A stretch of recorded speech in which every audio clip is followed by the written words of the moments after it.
Hello, everybody, and welcome back to Only Stupid Answers. This is the show where we answer your questions about movies, TV shows, comic books, reality TV. That's right, everybody. We're talking about reality TV this week.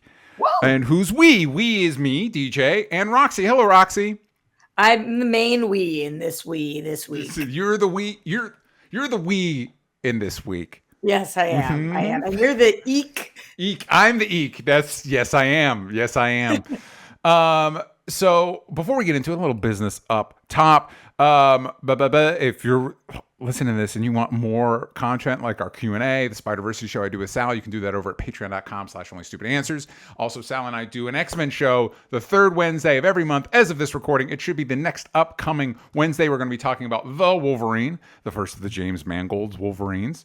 So be sure to check that out live Wednesday, 10 a.m. PST. Also, if you can give us a 5-star review on iTunes, it does help, please and thank you. And on Spotify, every week we ask a question. Last week's question was, this was a poll, what's your favorite way to game? Roxy, the options were mobile, PC, Xbox, PlayStation. Now, I did send you the stock. There's a chance you've seen this poll, but in case you haven't. Okay, you haven't seen the poll. All right. If you had to guess, based on your unlimited gaming knowledge, what won out of the four options? I'm making mobile, PlayStation, Xbox, and what was the last one? PC. Yeah. I would say PlayStation. You would be correct. That won by 47%. I'm so smart. Yeah, you nailed it. Xbox was 24%, PC was 29%, and mobile was 0%. Y'all lying. Everybody plays mobile games. It's one of the biggest. Mobile. My answer is mobile. Mobile. What do you play solitaire? We talked about this. I play solitaire, DJ. I play it every single day. Do you ever bust out like a Candy Crush or one of those other games that I hear about? Okay. Angry Birds? Nope. Never tried it. I've never tried anything. The only things I've ever tried in life are Snake, Solitaire. And then there was this game that I remembered the other day, but this was on the computer. I used to play this all the time. Do you remember what Snood was? No. Snood. Snood. It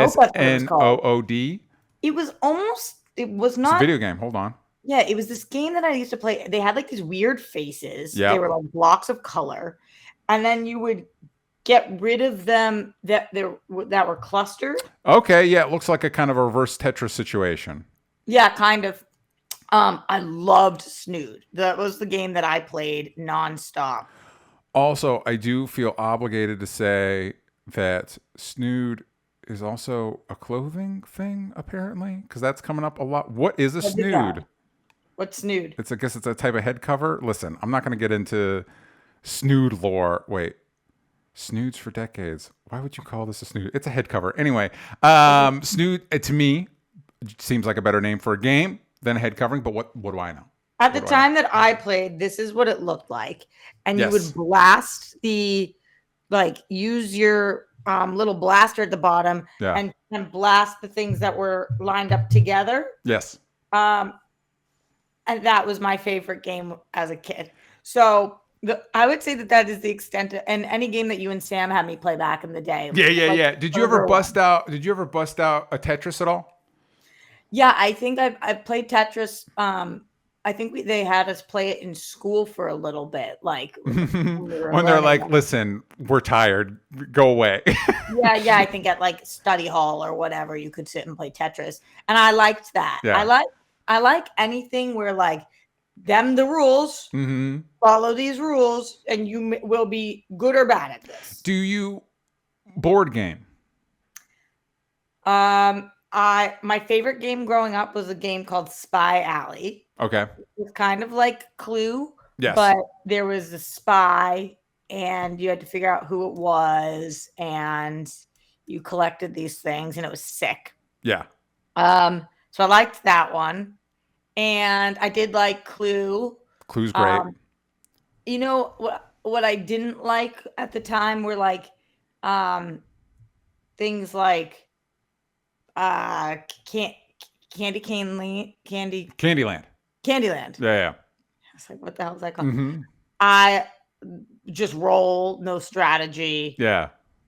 I don't like no strategy. Okay. Did you ever Monopoly? Yeah, we played Monopoly.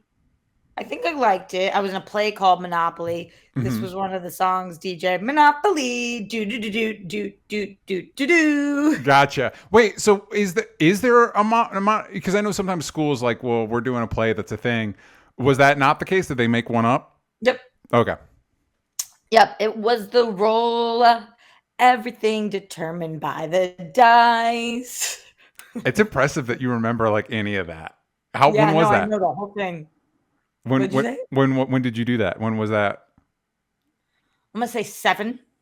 7. And you remember it? God bless. Oh, I remember everything. You should hear me sing about the chameleon. They made up a play about the chameleon. Okay. The chameleon, he changes on the spot. First he's here, then he's not. The chameleon. That's crazy. Yeah, really, really good. Leonard Kim says, I loved Mancala and Trouble. Not Oh, familiar with Mancala. I loved Mancala and I loved backgammon. Backgammon. You like Backgammon's card game, right? No, No. backgammon looks like Mancala kind of. There are these like little chips almost, and then you move them. This is one of those. Oh my god. Oh, okay. Yeah. All right. It's one of those that like you hear backgammon and it's like I don't have a mental reference and now I'm seeing it. It's like yes, gotcha.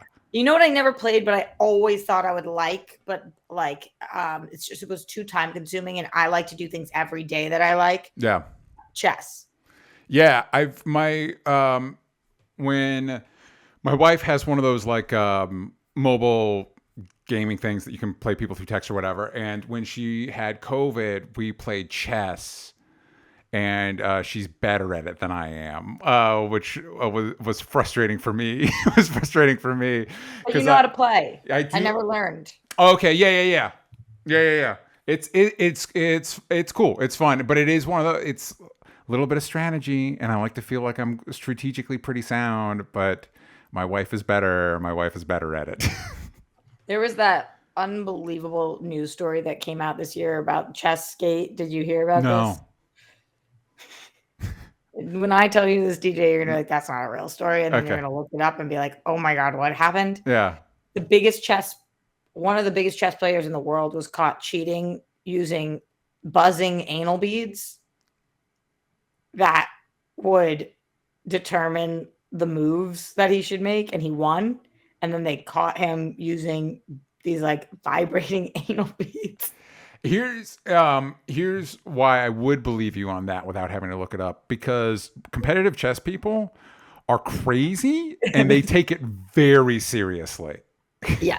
Yeah. Which it's not that they're crazy for taking it seriously. They take it seriously to a degree that it to me seems crazy. Yeah. Yeah. But he's claiming that that's not true, but then he had to give up his title. But then like they know it must be true because based on like what machines are telling them, he couldn't have possibly figured out how to do that without the buzzing anal beads. I honestly, I don't know anything about chess, so it was so confusing to me, but the headlines were all like anal bead scandal in the chess community. And that'll be our next episode. We're going to have him on. We're going to have an anal bead expert on. Yeah, I was like, what the flying F is this? This is an incredible way to cheat. We need to look into this. Can we cheat other ways using anal beads? Let us jump into some news. Hold on. I got 2 negative things, but I do want to pull up a positive thing before we dive into it. Oh, you didn't tell me about your favorite game. Oh, man. Which one? Which my favorite board game? Clue. Yeah. Oh, Clue. Clue. Love Clue. Big Clue fan. Good movie, too, by the way. Starring Tim Curry and a bunch of other, Christopher Lloyd, bunch of. I don't remember ever seeing it. I remember seeing that it existed, but I don't remember ever actually watching it. It's very good, especially when you're like, movie based on board game. Boo. But it's like really funny. It's a really, they basically just filled the cast. A remake of that, right? You would think that would be something that they'd be due for. They're working on it. Know they're working on it. IP Nation, come on. We're like, just do a new Clue. And I think Ryan Reynolds is involved, which it's one of those like, maybe the first Clue is great because of all the comedic actors, but like, this is going to sound weird. I don't categorize Ryan Reynolds as like comedian. Like he is blockbuster guy that does the jokes, but it's not like he's not like Seth Rogen or Bill Hader or whatever. You know what I mean? Mm-hmm. Mm-hmm. Like if they said Bill Hader's going to be in our next Clue movie, I'm like, I'm fucking there, guys. I'm in it. Wait, I have a pitch for you, DJ. Please. Rian Johnson doing a Monopoly movie. Yeah, great. I thought you were going to say Rian Johnson doing Clue movie, and I'm like, yeah, that within what he excels at. We were saying we've had that. We've never had a Monopoly movie, right? Like, don't you feel like Monopoly the movie would be Knives Out? Yeah, but here's the problem with the Monopoly movie. Are they going to understand that like the game was originally designed to be like Monopoly bad? Yeah. because I kind of see a situation where you get a not as good, because that my only ding against, it's not even really a ding, but the only thing that stuck out to me in the Barbie movie is you could feel it kind of straining with like how to handle the Mattel of it all. Like, how do we talk about this aspect of it in a way that aligns with what we're talking about? And I just feel like that'd be very easy to go off on the rails on a Monopoly movie. But yes, Rian Johnson, yeah, that'd be great for a Monopoly movie. Do it. Now, let's get in there. I'm also pretty good at Monopoly, even though I hate it, and it takes way too long. What would the characters be? They're like a shoe and a hat, right? I think that's one of the things that... Be like a woman in great shoes and like a dude in a cool hat. Or like a thimble person. I think that's one of the advantages Clue had over board games is, one, it is a murder mystery. That is a genre. That type of movie exists. And it has characters. It's not like Battleship where it's like your ships. Like, no, they're people. And did they try to make a Battleship movie? They did make a Battleship movie. And somehow they included aliens. Are you making a joke right now? No. It starred Rihanna. I'm not kidding. Look up Battleship movie. A Battleship movie starred Rihanna. Yes. See, now Roxy's the one not believing. Well, you would think I would have come across this. You would have run across it. No, there was a Battleship movie. I never saw it. Taylor Kitsch and Alexander Skarsgård in a Battleship movie with Rihanna. Yeah, where they fight aliens, because it was, what if we made it Transformers? And it's like, I don't know. Whoa. You're in real time seeing Roxy discover the Battleship movie. 34% on Rotten Tomatoes. Oh, yeah, we buried that thing. So going into news, some positive stuff first. This is a tweet from Deadline, and it's just the headline of their article on a historic first. Marvel Studios VFX workers vote unanimously to unionize with Yahtzee. So it's cool that stuff is moving forward. And I just wanted to give you a little taste of something nice before we get into, at best, complicated things. Roxy, I feel like we've discussed this before, but in general, before we get into news, what are your thoughts on Drew Barrymore? Drew Barrymore is my favorite celebrity ever. Okay. So this was unbelievably gutting to me. It'll be, finish your thought. Sorry. I am a huge, like in my top 10 people that you like, people say, who's the people that you want to interview most? It's like Drew Barrymore, Bruce Springsteen, Stevie Nicks. Yeah. Like there's, she's in my biggest tier, but she is my, like, if you say who is your favorite celebrity, my answer is Drew Barrymore. Yeah. I want a similar career trajectory of hers. Obviously, I'm off to a later start. Yeah. Which, to be honest, probably for the best. Yeah, totally. I watch her show. I think she has done an unbelievable job pivoting, and she does a great job relating to people. She, of course, is a Nepo baby.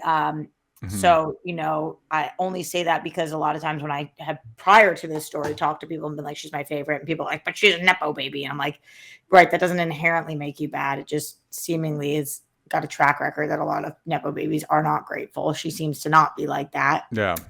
I just love her. I love her as a performer. I've loved her forever. Yeah. And when this story dropped, I was on air. Oh, jeez. When she put out her post. Yeah. And I was like, she says it's all good. She's cleared with everybody and she's not crossing any picket lines. Yeah.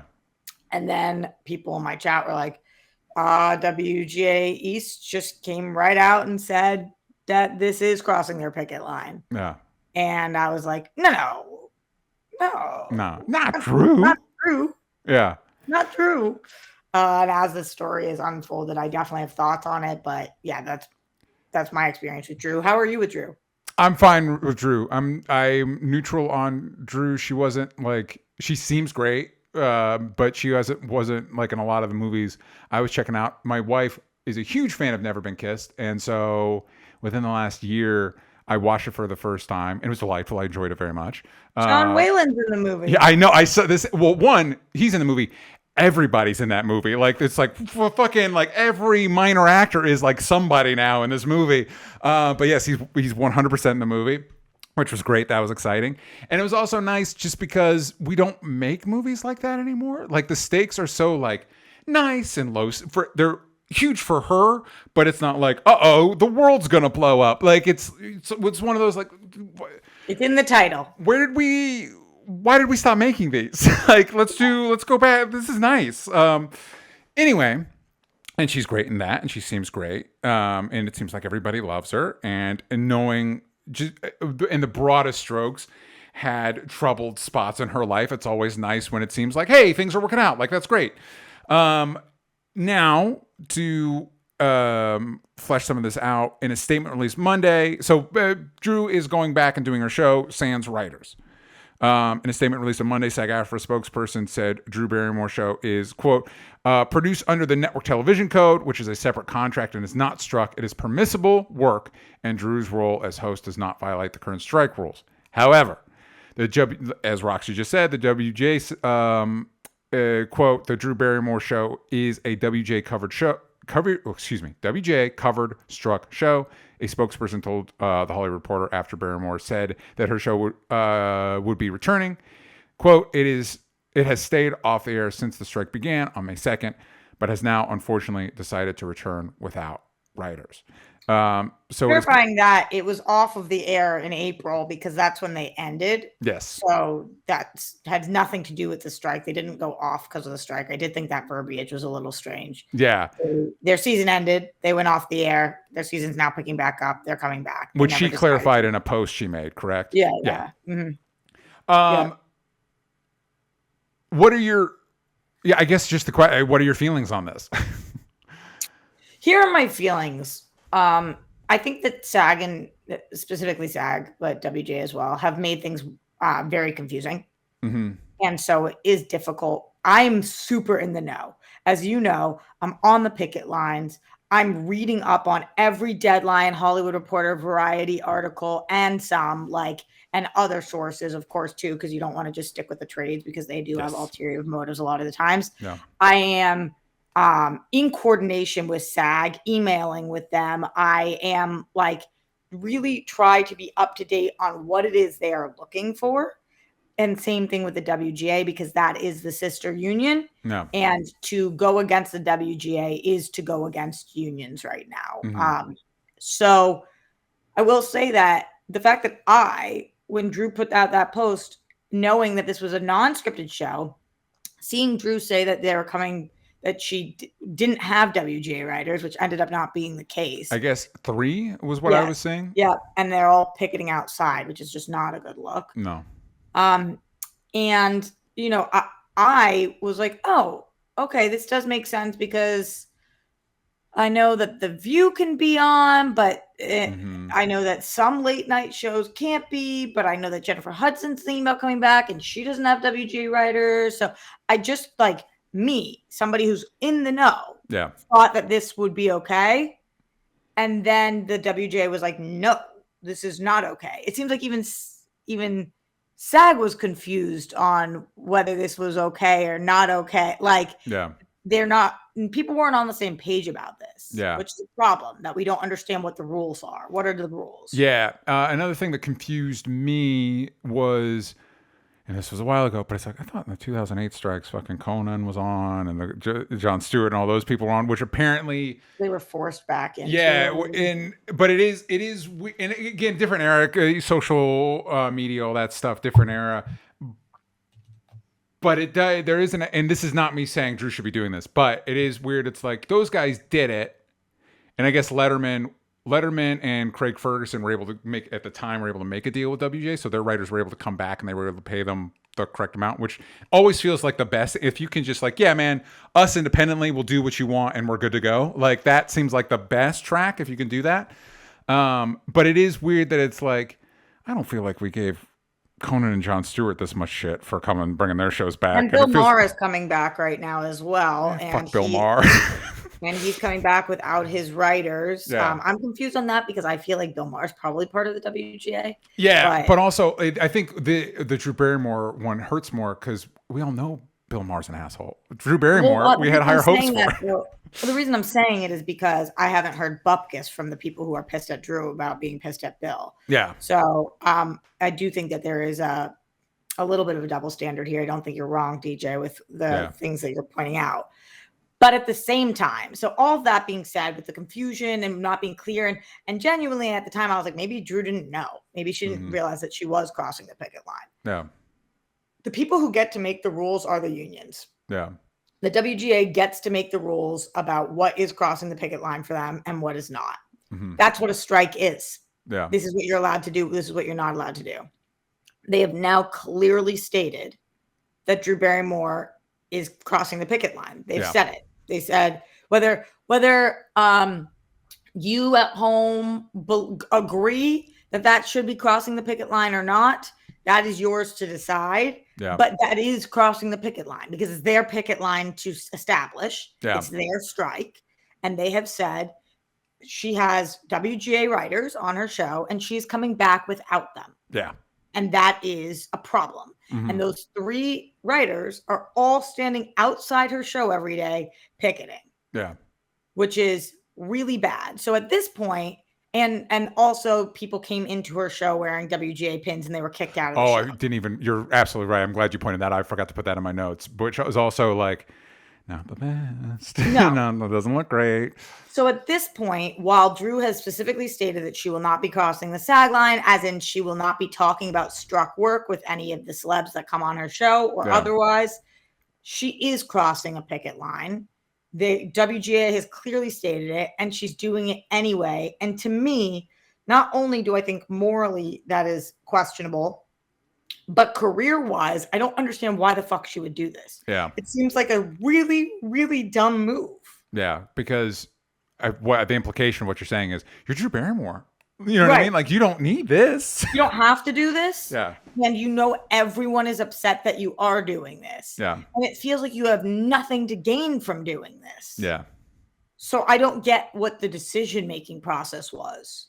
Do you think there's an element, and this is wild speculation, we don't know this person personally, but I think every person deals with this, but I think when you're in the rarefied air of celebrity, it appears to me you deal with this more, where you have this the immediate pushback where it's like, well, you don't get to tell me what to do.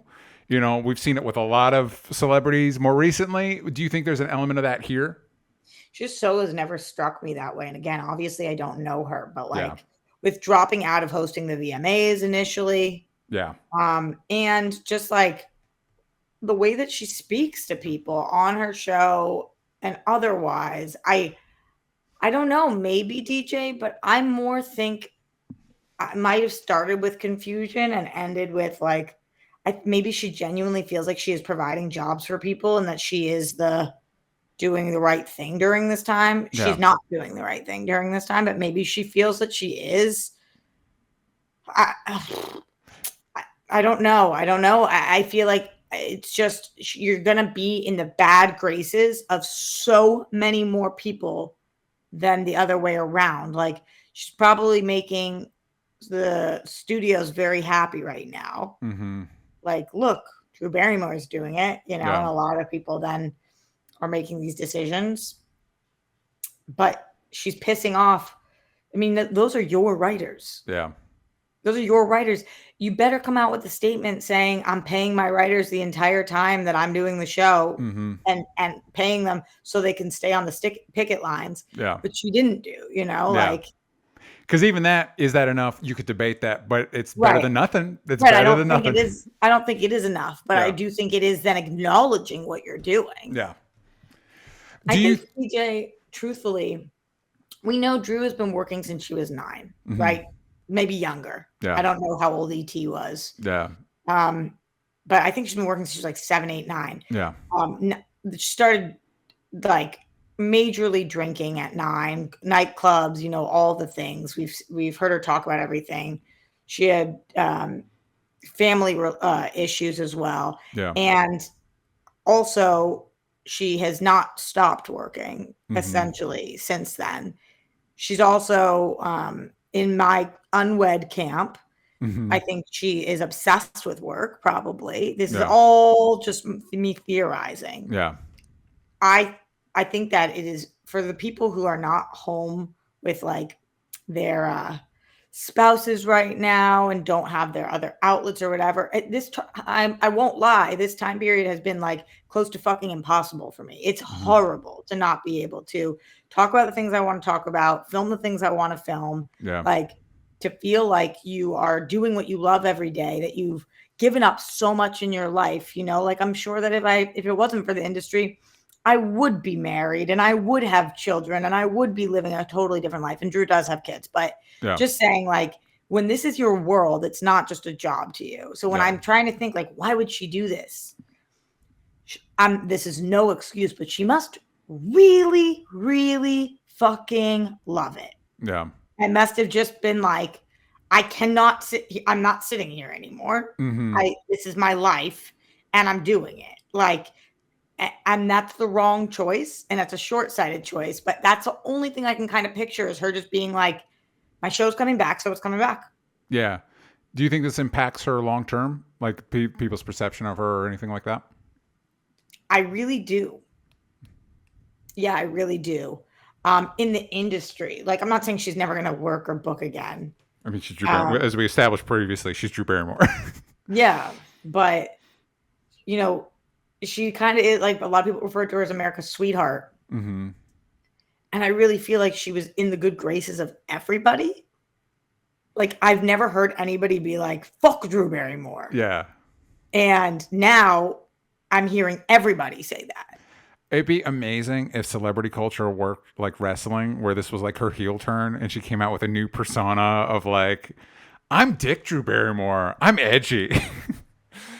Yeah, it's just going to be really weird. Like, I don't want to watch her show during this time. Yeah. And it's going to be very weird, though. The interview, like, who are the other celebrities that are going on this? And what are they talking about? I mean, and what are they talking about? Listen, a lot of her show does talk about people's personal lives. I was going to say, daytime talk show, it's not like, you know, whatever. We're not getting into the craft usually. Like, Cillian Murphy's not going on there and talking about like how he got into Oppenheimer's headspace, but still. Yeah, it's confusing, these shows, though. Like, I heard that Kelly's allowed to go back because she doesn't have WGA writers. But then also, why do some of these shows not have WGA writers? Yeah, and why does Drew Barrymore's too? Don't know. Speaking of, we'll touch on this briefly. Speaking of, will this affect people long term? Jimmy Fallon also not doing so hot during this time. We've seen reports from Rolling Stone stating it's common knowledge behind the scenes that Fallon's temperament, mood, and treatment of staffers are erratic. Employees say they've seen Fallon snap at crew members, express irritation over minor issues, and berate and belittle staffers out of frustration. 3 former employees claim that he berated them in front of colleagues and crew members, which is bad. But in the spectrum of things I've heard celebrities do, I was like, well, not the worst. But follow up in that same article, 7 former employees say their mental health was impacted by their alleged experiences working with the night show.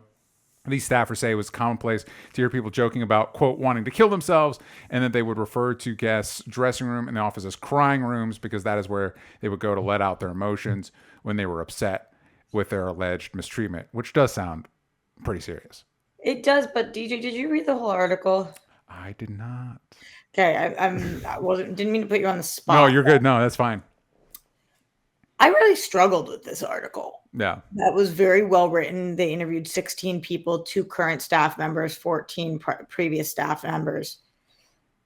And they did talk a lot about people's feelings. There was people who said that they were suicidal. There were people who said that they lost 20 pounds. There were people who said that they had to go on medication that they had not previously been on. Yeah. But they didn't say why. There was no like here were the situations that happened. It was like the workplace environment was not good. Here's how I felt about it. Yeah. And I think it's because they were all anonymous that none of them wanted to give any specifics, because then you would be able to tell who it was. Yeah. But there were no specifics. There was only one specific situation in the entire article. Yeah. And it was about a situation with Jerry Seinfeld. Yes. Which Jerry Seinfeld then later was, no, that's not what happened. Yeah. And Jerry was like, that's ridiculous. That is not what it was. So I had a hard time, because while I felt for people, this did seem like every single workplace I've ever worked in the entertainment industry, in a way that I'm not justifying it. I'm just saying I'm confused because you're not giving me any specifics. And are you saying like, fuck this industry is crap? Because totally. Yes. But, or are you guys, or what is it that this article is trying to say? Yeah, I think that's a very good point, because I think you're touching on something that I thought of too, because I read this and I was like, wow, that doesn't sound too bad. And then I had to question myself. It's like, is that just because that's what it's like? Like, am I just like, welcome to what we do? And it's like, well, that's not great either. You know what I mean? Like, that's not, I think the point you're trying to delineate about the question of like, is this specifically against Fallon, or is this about how things are run in the industry? Because the latter one might be more valid here. A lot of it was talking about his showrunners too, like situations with them. And then there was a lot of speculation in there about his drinking, but nothing like, here's honestly the part about the drinking, DJ, was they painted 3 different years, 3 different people over 3 different years, 1 day each, said that they thought that they might have smelt alcohol, but they were not sure. Yeah. Or that they thought his behavior was as if somebody had been drinking. Yeah. Like, and that's a big accusation. Fallon's had drinking abuse accusations as well in the past. Yeah.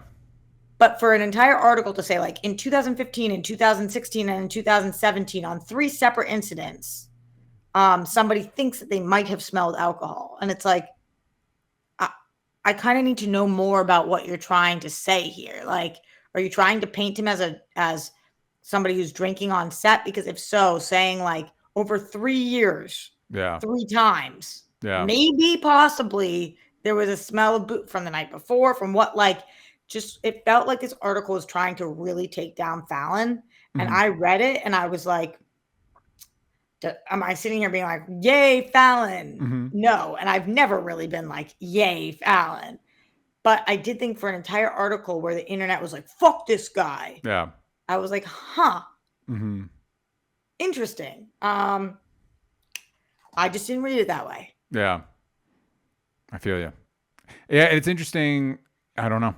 I do think at least it sparks in me a conversation about why is the entertainment industry so pressurized?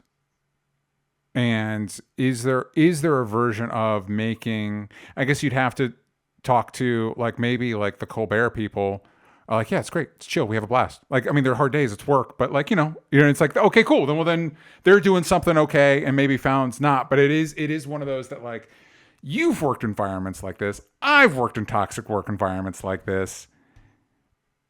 I don't know. I would like to think that I want to be careful how I phrase it, because I don't want to phrase it like it's impossible to make it so it's not worked out. I wonder why these work environments lend themselves to this type of toxicity, and maybe part of it is you're built around a singular personality. But Rolling Stone put out a similar article about Kelly Clarkson's show in May. Okay. There, obviously, we know what happened with Ellen DeGeneres' show. Yeah.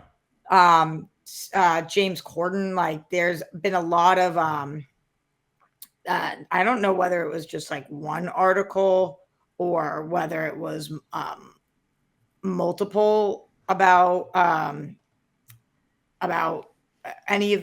specifically about James, but any of them, like, whether, because this seemed like it was just Rolling Stone, and maybe the Ellen one seemed more substantiated because there was so many articles that were coming out. And then it also felt like it is known, like, within the industry, it is known Ellen asshole. Right. Yeah. But like, for it to be in it, the Kelly Clarkson one wasn't specifically about Kelly. It was about the workplace at Kelly. Yeah. But for it to be Kelly's show, Fallon's show, James's show, Ellen's show. There's now issues with Drew Barrymore's show. Obviously, not talking about the same thing, but just like, I think that these articles are missing the thing that you just said, which is like, this is how all of them are, except for these couple, and look at how you can do it. Yeah.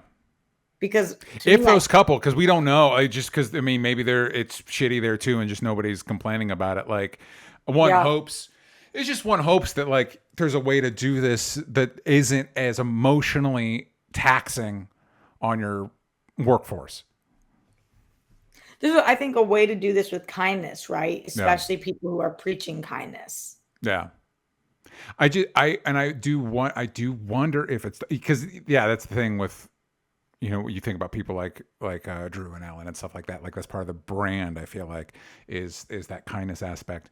But I do think it's tough that, like, when you say, like, you go to a person, specifically, I feel like a guy, and you're like, hey, your name is on the show.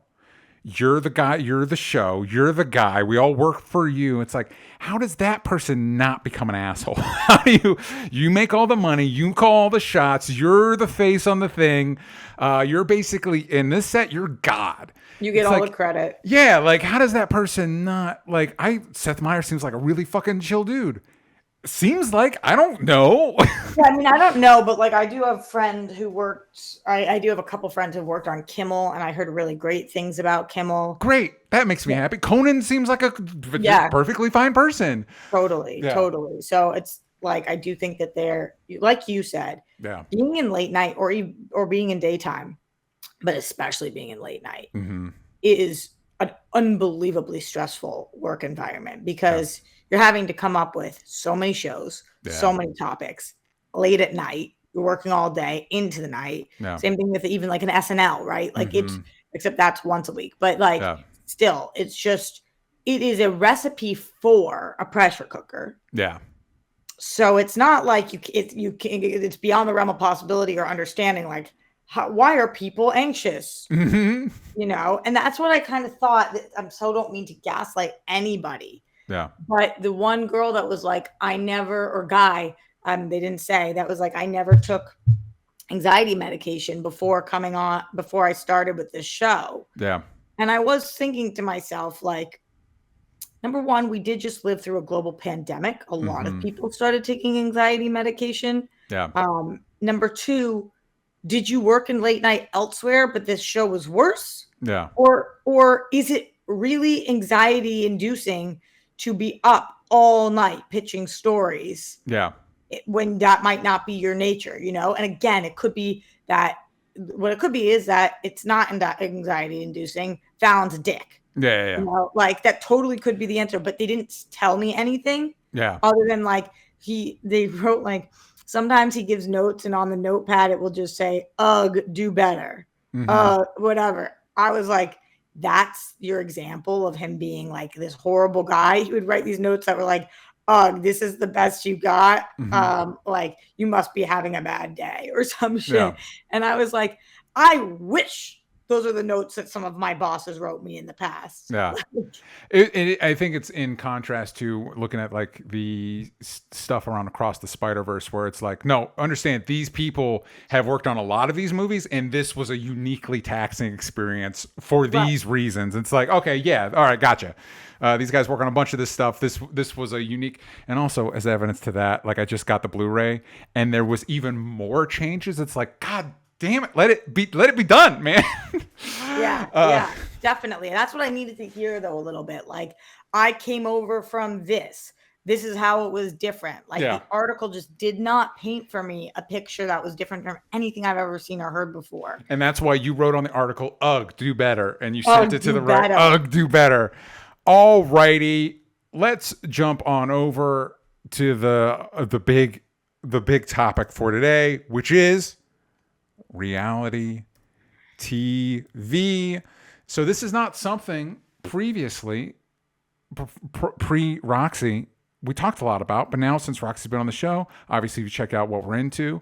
Roxy watches reality TV, and so I've been exposed to a lot more of the reality TV universe than I had in the past, and this is a good opportunity to kind of like dissect it a little bit because shocker, I do have opinions on it. But before we get into any of that, Roxy, what is your history with reality television? Like, what was the first show you watched? How did you get into it? Good question. I don't know if this was the first, but I think that either Jersey Shore or Real World was like one or the other came for. Obviously, Real World came before Jersey Shore did, but I didn't watch the early season. You weren't watching it when you were in your mom's womb. Right. Yeah. So what year did Jersey Shore come out? I mean, it must have been 2009, 2000. Is it that recent? I would have thought early, like 2002 or something. Let's find out together. That's definitely possible. Jersey Shore. How do you even see this number of seasons? 2009. You nailed it. God.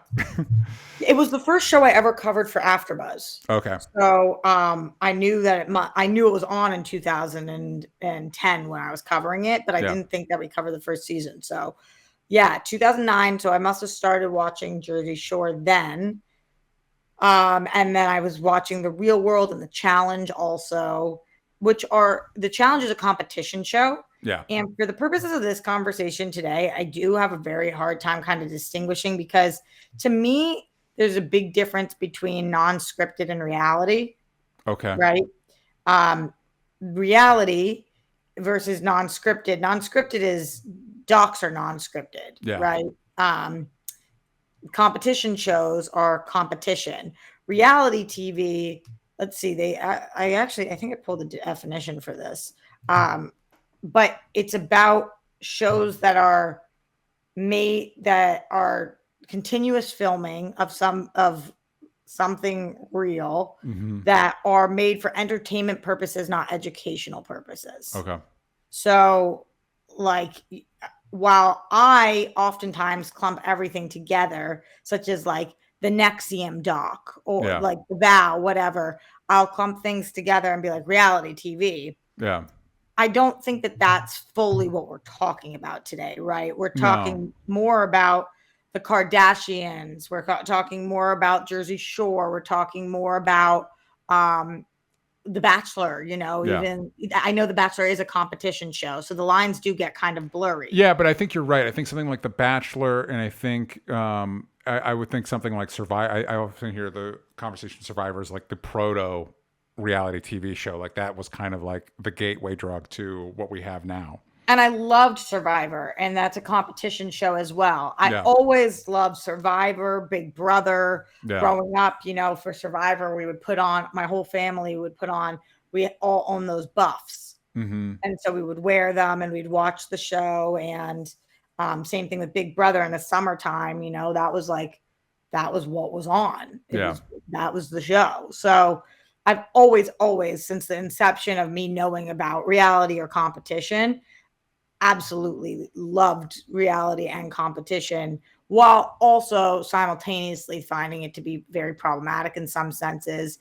And I also have not watched major franchises. I've never seen Vanderpump. I've never seen an episode of Real Housewives.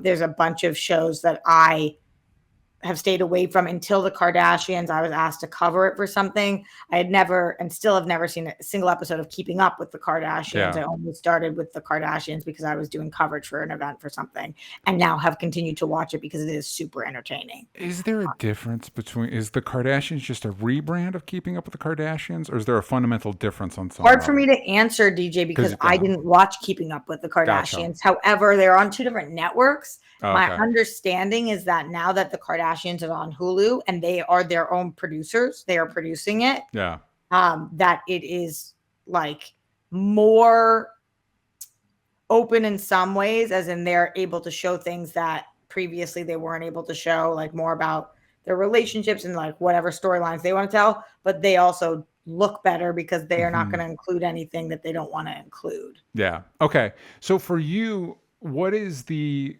appeal of And I guess in a broader sense, what do you think the appeal of Beyond You is of reality TV?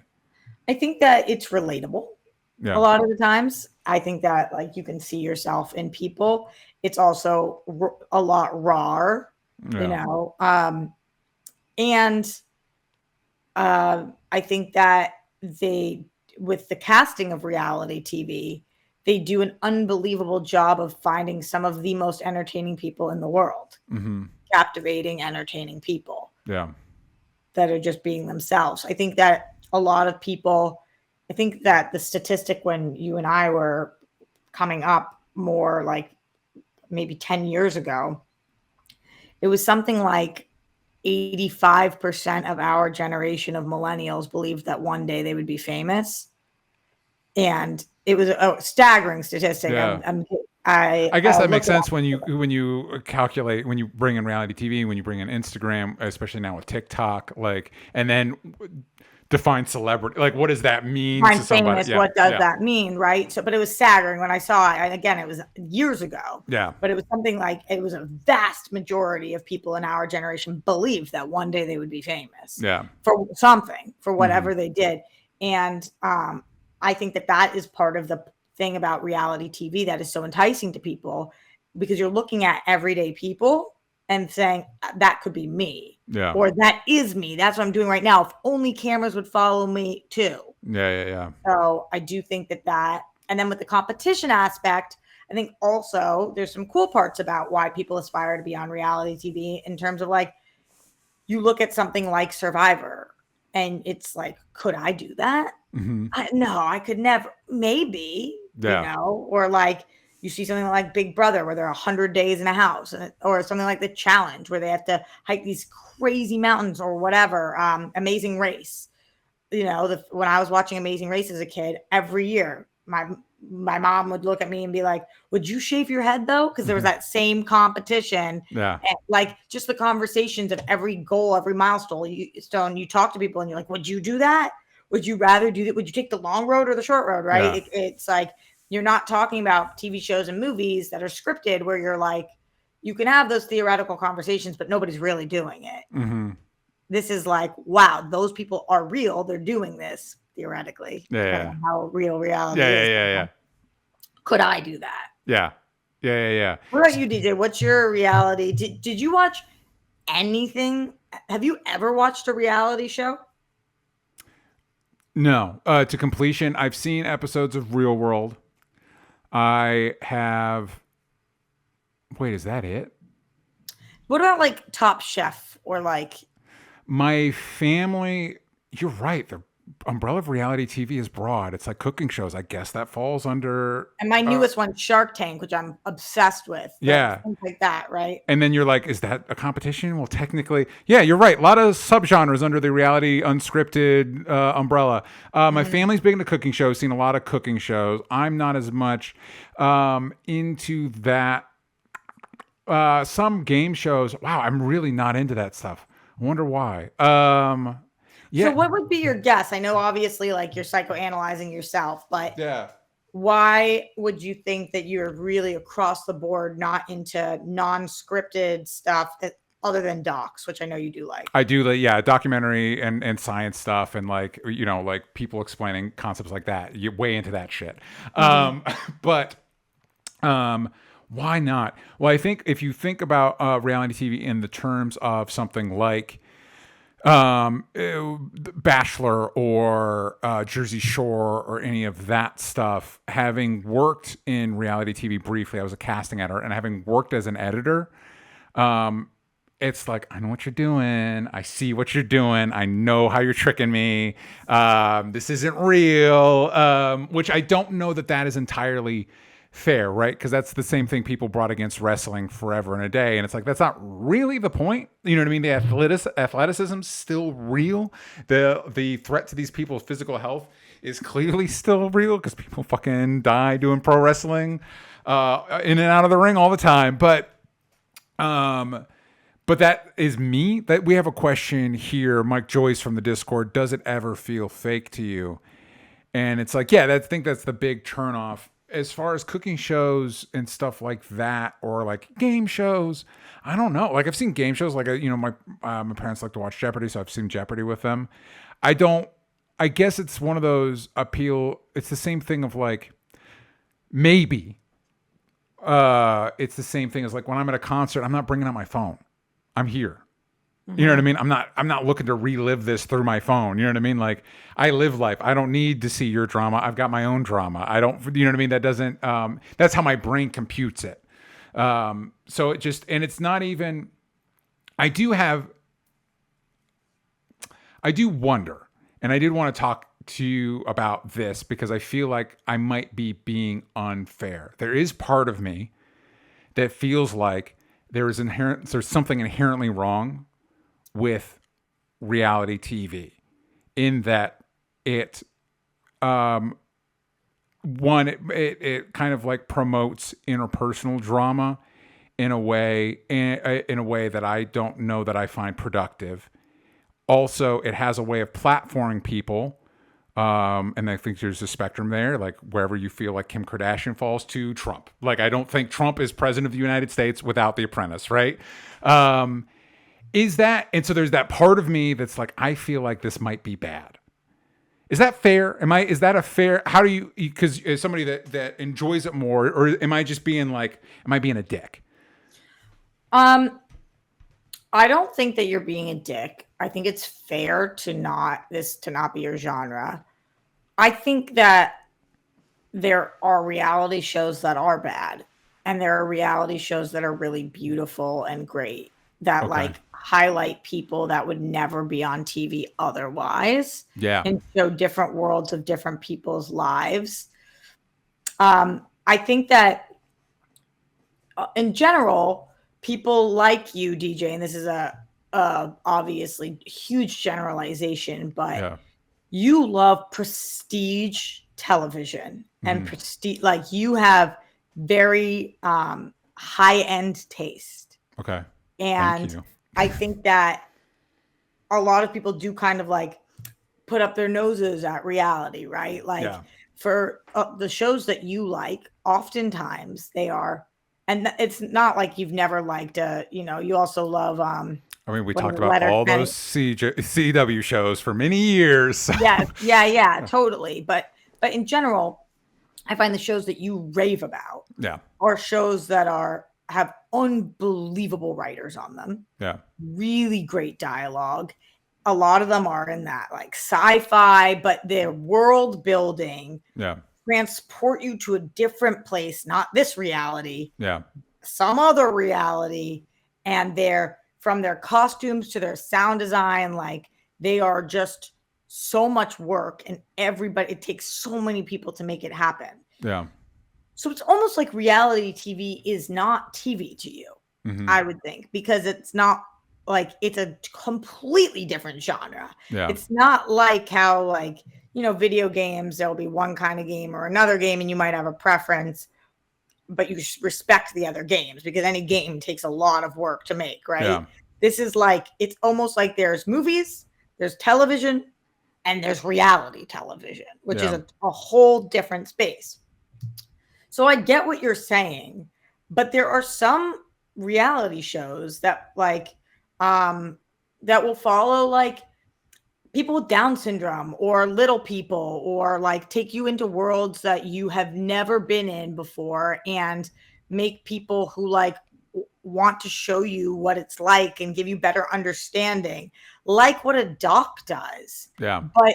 But it's reaching other people, right? It's reaching people who would never watch a doc, people who want to see like the lives of somebody who is in a different state, a different country even, or in a different like socioeconomic class, or a different, just all different. Yeah. And it makes you fall in love with people or hate people or understand people in a way that is, I think, can be really fucking beautiful. Yeah. I agree with you that without The Apprentice, there wouldn't be Trump as president. I don't know anybody who would disagree with that statement. That would be kind of asinine, right? How would he have got there otherwise?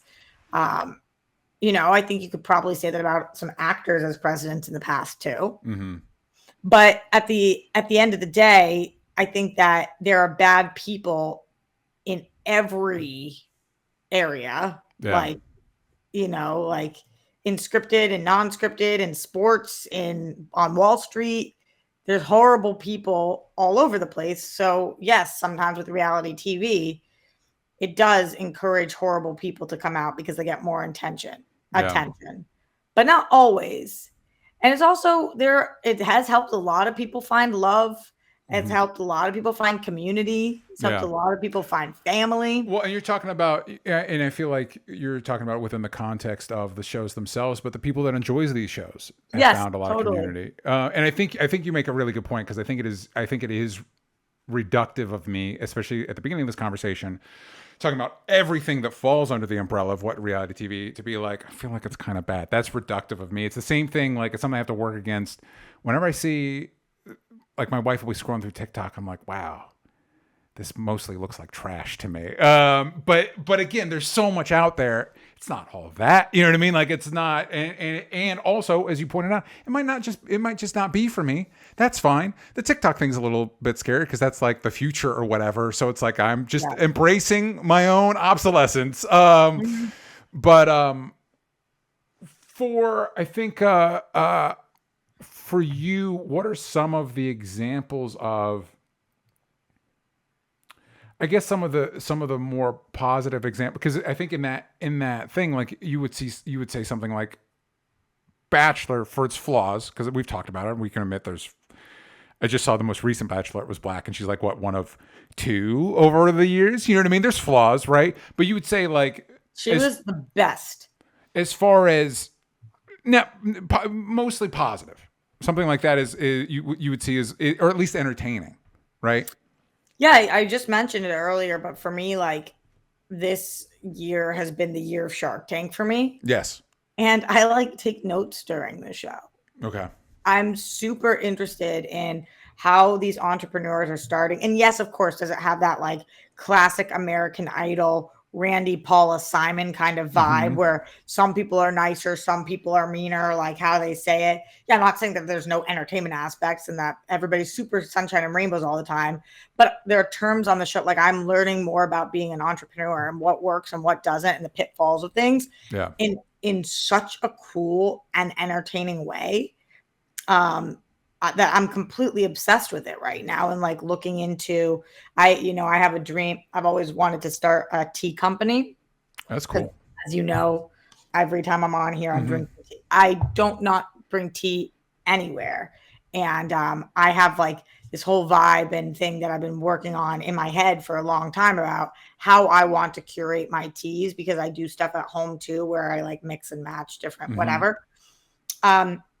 But it seems so foreign, and I don't know anybody who I've never, it's not my family. I don't know how, I wouldn't know where to start. And I'm like, genuinely, from watching the show, I feel like I'm picking up how I could possibly take step one to do that. Maybe step two, it's not like teaching me the whole thing, but I think that's really cool and helpful. And like, what a wild thing. And also some of the people who have gotten to go on the show, it's been on for 14 years. Jeez. Have made millions and millions of dollars with the helps of the sharks. Like over 50% of their companies have been successful. Yeah. That have gotten deals from the show. That is like unbelievable that they are providing that for people. Now, also you could argue Mark Cuban's already a billionaire and the show is making him significantly richer. Yeah. But at the same time, like, they are really helping people. People come on the show. There's these 3 kids who came on the show. Their dad was a firefighter in 9/11, and their mom got sick and she passed. And then the dad got a cancer that related to the 9/11 fires, and then he passed. And the kids are like 16, 17, and 12 or whatever. And their dad had this cutting board that he had created, and they put it into whatever, but they had no idea where, like, how to. So they go on Shark Tank with this cutting board. Yeah. And now they never have to work for anybody ever in their life. Like, all the sharks merged in on it. They're now selling it at Williams Sonoma. Like, and you get to hear from these people. Then go follow them on Instagram, and you're like learning about their journey and how they did this. That's cool. That's just one show, obviously.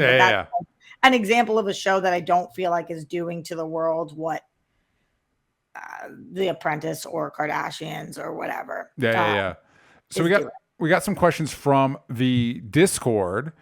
Jake Hefner says, when it comes to reality TV, is trashier the better? Are there any wholesome reality TV shows you dig? You just mentioned what you're getting out of Shark Tank.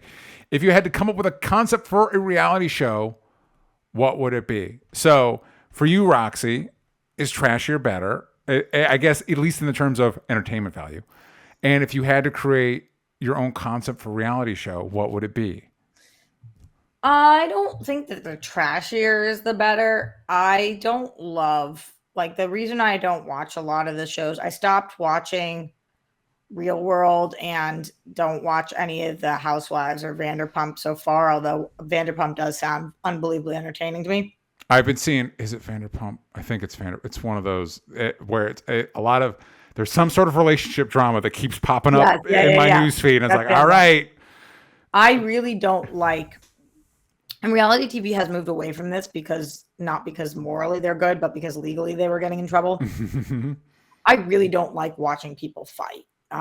Like physically fight, like there was a lot of early reality, drink throwing, hair pulling, like clawing. That to me is very trashy and super not entertaining. Yeah. I gain nothing from that. It's not like I'm like, oh, get it. It's just like, oh my God, I just have no interest in it at all. But I do like watching people navigate each other that come from completely different worlds. And sometimes that does make for trashy stuff, right? Like put two different people in a room together that are from completely different backgrounds trying to understand each other. Yeah. But also same thing with trashier the better. Like this year on Big Brother, and DJ, because you've been watching me talk about Big Brother for 6 years now. I mean, I've watched it from the beginning, but I talk about it all the time. Another person got kicked off the season for saying the N-word on the show. And it's like, that to me, I don't know if the word is trashy. Whatever that word is, I find no entertainment from it. And the show, honestly, this time, they didn't even fucking, he said it, he got pulled into the diary room, he was off the show. Yeah. And they didn't harp on, like in previous seasons where we do like long conversations about it. It was just like, we're not even fucking giving this airtime because this was just done. Yeah. And I thought that was a better way of handling it because I was just like, you guys keep doing this. We can't keep making a thing out of it every time. Yeah. Like I feel like I say it every season that somebody did something super sexist, racist, homophobic, etc. And was kicked off the show. Yeah. So it's like, to me, I don't know exactly what the word trashiest means, but like, I find no entertainment value in that. It's not like, let's sit down and learn from this. Now, just like, what the fuck? Grow the fuck up, you fucking piece of shit. It's just like, I can't. So yeah, I don't think the trashier the better. However, sometimes there are hysterical things that come from trashy, especially in the world of love. As you know, a couple of the shows I love involve people dating each other's partners or like these things that it's just like, I don't know why anybody would ever sign up for this, but this is unbelievable that you signed up for a show in which you guys date other people and then the drama comes from you being pissed that your person's dating other people. Yeah. It's like mind-blowing. Yeah. And that kind of shit does, for some reason, really entertain me. Like when people sign up for a show and then don't realize what show they're on, for some reason, they like think the rules wouldn't have applied to them. And it's like, wow, that's unbelievable. Yeah. That's wild. Okay, so you've been tasked with creating your own reality TV show. What are you doing? Wow, I have no idea. I mean, you're asking me to pitch a reality show. Yes. You're now on Shark Tank, but you're pitching a reality show. Here's what I'll tell you. This is not my actual pitch, but I'll change the question and tell you. I was going to play a game with you today, DJ. Yes. But I was like, oh, okay, I don't think we have time and it will take forever. We can do a different time if you want though. But what I was going to do is going to come in with 10 shows, 5 of which were real, 5 of which were fake that I made up, and ask you which ones were the real ones and which ones were the fake ones. So one of the fake ones that I designed was ranking people having sex. So how good they are at it. So like you watch the reality show is a bunch of people, like couples, have sex, and then other people behind the curtain, and everybody knows that they're watching, sit there and rank how compatible they think they are based on the sex that they're having. I love it. I love it. Let's do it. No notes. I was like, well, DJ, think this is a real show? That would be amazing. No notes.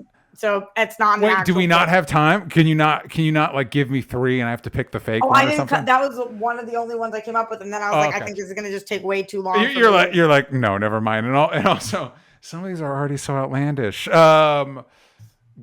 That would be great. What would I do? Fuck, I have no idea. That'd be the worst show ever, but that's my pitch. The second I read that, like, I just read it now, come up with a concept of a reality show, everything I'm going to start thinking about is like, that's a documentary.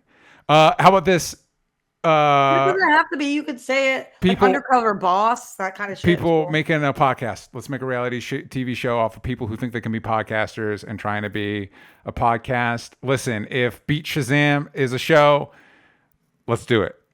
Cool. We can do it. Yeah, that kind of stuff is wild, right? Mike Joy says, I'm surprised porn hasn't done that as a reality show yet.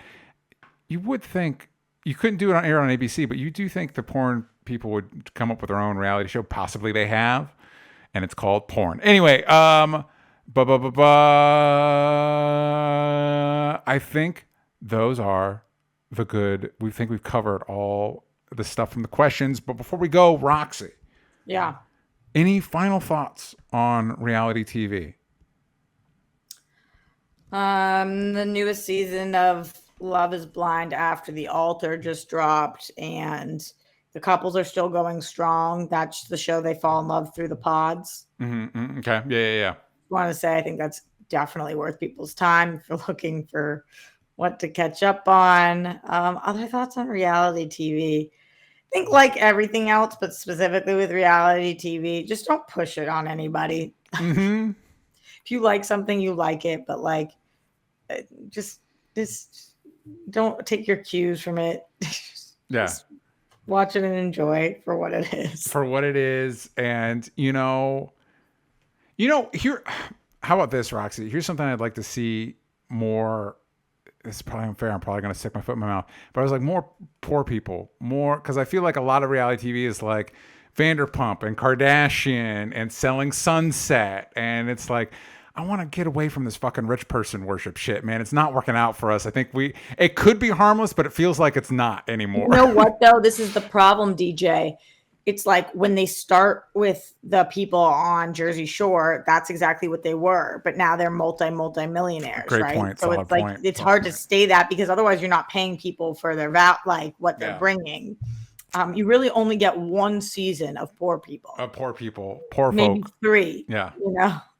We're going to follow us a bunch of homeless people, but we can't pay them because they need to stay homeless for our show to work. Good pitch, DJ. Yeah. You're welcome, everybody. The studios would love it. Greenlit right away. Roxy, what should the kids be looking out for from you? Project Greenlight, that was cool too. I feel like that's one I should have checked out more. Yeah, that was cool. Yeah, things like that I would think you would like the most. Yeah. Things that are entertainment related or like business related where it is kind of competition, but more just like things that have nothing to do with love or drama. And I think that's the thing is like, so when you're talking about process, like process interests me. And it's like, now you're describing a documentary. You're talking about the process of a thing. You're not talking about like the competition drama. I don't care about that. How does the person do the thing? That interests me. Yeah. I hear you. I feel like they're doing this. Wait, they're doing this with celebrities. Son of a bitch. I can't beat reality TV. They've already done it. It's but I was looking into the stuff that they're doing to get people prepared for the rigors of living on Mars. Like if we had a colony on Mars, like what would that be like? And I was like, maybe a reality show out of that. And it's like, wait, I think they're doing it, and they think they're doing it with celebrities. I think that's a fucking thing.